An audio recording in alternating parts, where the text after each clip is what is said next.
Guess what, bitch? Coronavirus! Coronavirus! Shit is real! Shit is getting real! Shit is real! Coronavirus! Shit is real! Shit is getting real! Shit is real! Coronavirus! Shit is real! Shit is getting real! Shit is real! Coronavirus! Shit is real! Shit is getting real! Shit is real! Coronavirus! Shit is real! Coronavirus! Shit is real! Coronavirus! Shit is real! Shit is getting real! Shit is real! Government! Coronavirus! Shit is real!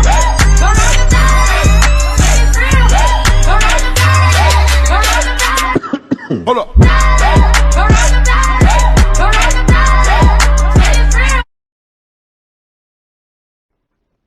Hello everyone, thank you so much for tuning in today. My name is Candace Smith and this is Fat Talk. So I wanted to come on and just do something special in regards to the coronavirus, because I don't know about you, but my life and my plans as far as my personal life and my business life has been greatly impacted by the coronavirus. And I don't know if that's you as well. I know that many of us thought that this would be like other times where we've experienced things like this and our lives just seem to go on without anything, stopping. We would hear about certain things, but definitely life has been impacted in such a way that it has never been before in my 37 years of living on this earth. And so I just wanted to come on here and talk about it. And first, I want to talk about why this virus is different from other times, because I've seen a lot of people online kind of say, oh, we've had flu before, we've done this before. They're just hyping it up. And that's not true. Unfortunately, there are two major things, in my opinion, that makes the coronavirus different from other viruses that we've experienced here in America.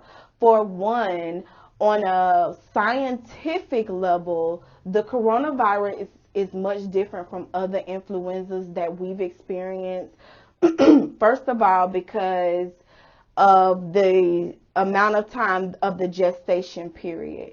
And the other flus that we've experienced, there was like a 2 to 3 day period where you're contagious, where your symptoms are really heavy and noticeable and things like that. And so by it only being a 2 to 3 day period, most of the time you're sick anyway, so you stay home. There's nothing really the doctor can do but to prescribe you with rest and tell you to, and give you things that can ease your comfort level. And so that's what the doctor does. They may prescribe things that will attack your symptoms. And so each year the flu is a little different. There are new characteristics of a flu and a new strand, and so once so many people have been exposed to it, they can extract it and formulate an antibody that they can distribute massively amongst the people, and that's when they'll announce, hey, flu shots are available. And then you go get your flu shot, and some people get sick, some people don't experience things, some people experience it mildly. They give you a mild dosage so that your body can develop an immune system. And then when it does sweep around, most people don't get sick again, and they don't feel the big impact of it because their body has had an opportunity to build up an immune system. Well, the coronavirus is much different. First of all, they first started saying that it had that 14-day gestation period. They've actually upped it and said 14 to 30 days.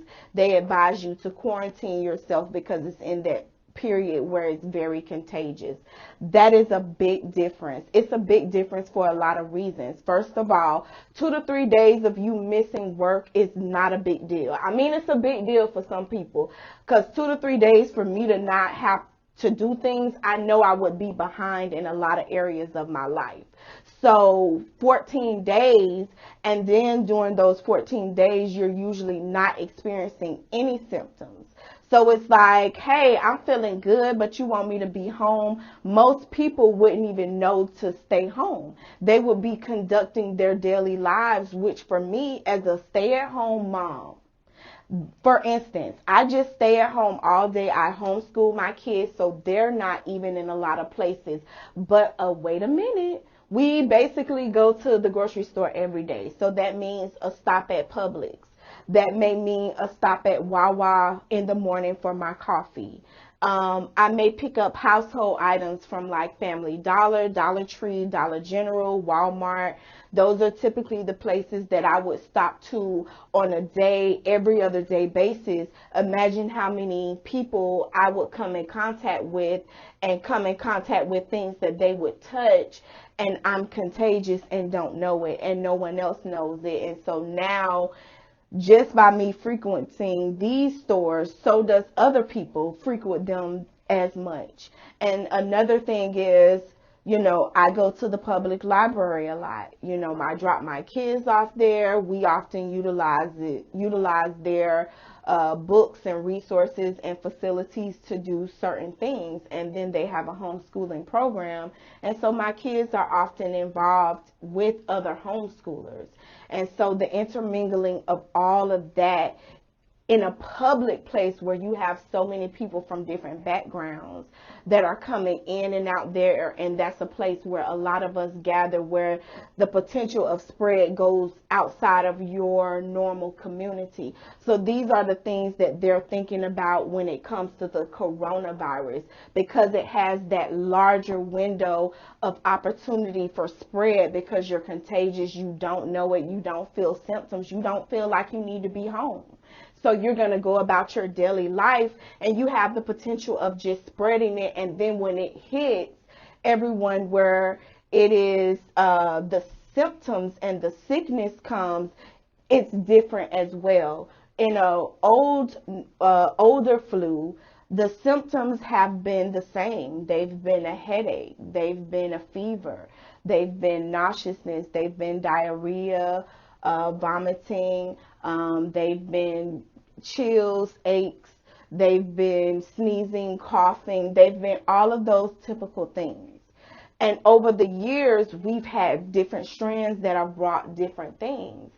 Corona brings this attack on the respiratory system. That's a big difference, and it's a big deal. When something attacks the respiratory system, you can't breathe. That's your life. That's why people are losing their lives. That's why people with predisposed conditions are losing their life, because if they have other issues on top of having something that attacks their lungs, that makes them lose their life. So it is very serious. It's not anything that, to be taken lightly, because to have breathing issues, that's a very big deal.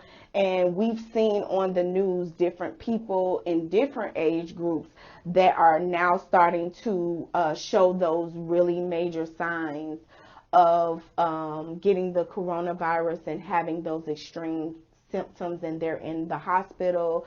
Recent rumor that's been debunked has been that Black people are immune to the coronavirus, and that was definitely debunked. For me, when I saw basketball players getting it, there were 2 basketball players that came out and they got the coronavirus. And then, we saw a Black woman that really didn't get the care and services that she was supposed to get. And so she also had the coronavirus. And so that happened. And then there was an Ohio man, probably in his 40s or 50s, that as well had the coronavirus, and he's currently in the hospital, and he's trending because he ended up putting out a video saying, hey, I have the coronavirus, this is what you can expect. And his breathing was very labored, and he coughed through it, and he basically said, I'm recovering. And to me, it's like, what you recovering from? Death? because the way he was breathing, and I was starting to squeeze and hold my chest like, oh my God, I wanted to give him some air. I just wanted to say, stop talking and just breathe. Just focus on breathing, sir. Just please. It's like, please, we get it.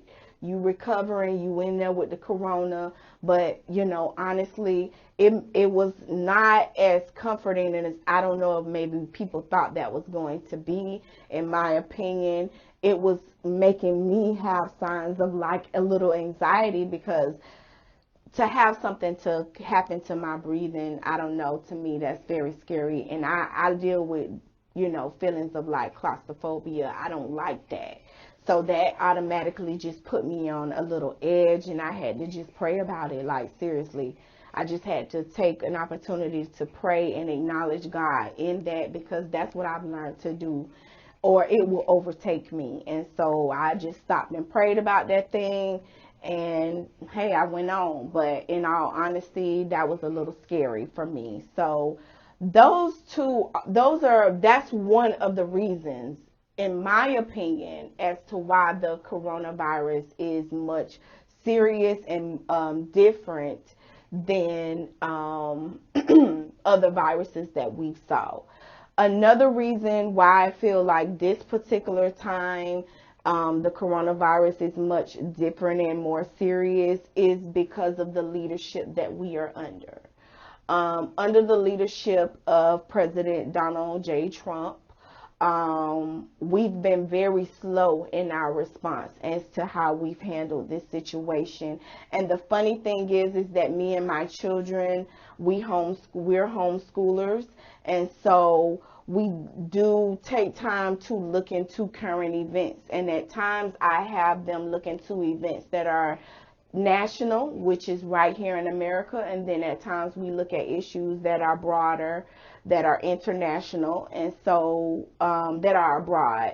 And so one of the stories that we got interested in was this new virus that hit Wuhan in China. And the great thing about being a homeschooler is that your sources can come from any and everywhere. We're not restricted to what a specific state or teacher says this is what you should be learning about in just this topic. We have the opportunity to explore different things and make our own judgments on whether or not this information is valid. Is it worth applying to what decision or whatever thought we're going to come out with on this subject? And so we get to do a lot of critical thinking, and I really like that. And I've enjoyed this whole process of watching the virus, because that's literally what we've done back in 2019 in December. We kind of sort of slowed things down. That's normally our summer is around November and December, and then we do testing and renewal in January. However, we can't stop doing it because we've done it for so long. A lot of things have become a part of what we do, and one of those things is watching current events. And I give them the opportunity to say, hey, Mama, I want to talk about this particular thing. I want to talk about this. So now they've just gotten in the habit of looking into things or noticing things, and they'll come and say, Mama, we got to look into such and such and such. So this was something that I brought to the table, and I said, why don't we look into this? Because it's very interesting. And so we got a good understanding of what the virus is, how a virus worked. We looked into the past viruses, things that have happened to us. Some of the major things happened, of course, earlier on in the early 1900s, where viruses just devastated us. But what happens is that we learn from our mistakes. And so America has definitely learned from those times that viruses have come in and swept us and caught us off guard. And so they put policies and procedures in place so that when things are beginning to happen, there is movement on our behalf instead of things being stagnant. and it just coming in and devastating us, and we're being reactionary instead of proactive. And so over the past few years, we've had viruses come in, and like I said, those viruses that have come in has not directly impacted all of our lives. There are times where we have state of emergencies. I'm here in Florida. We have hurricanes. And so what happens in a smaller county, sometimes there are just a certain amount of counties that are affected by that hurricane, but they can have a ripple effect on the entire state. And so that happens sometimes, or it can just be a ripple effect on the surrounding counties.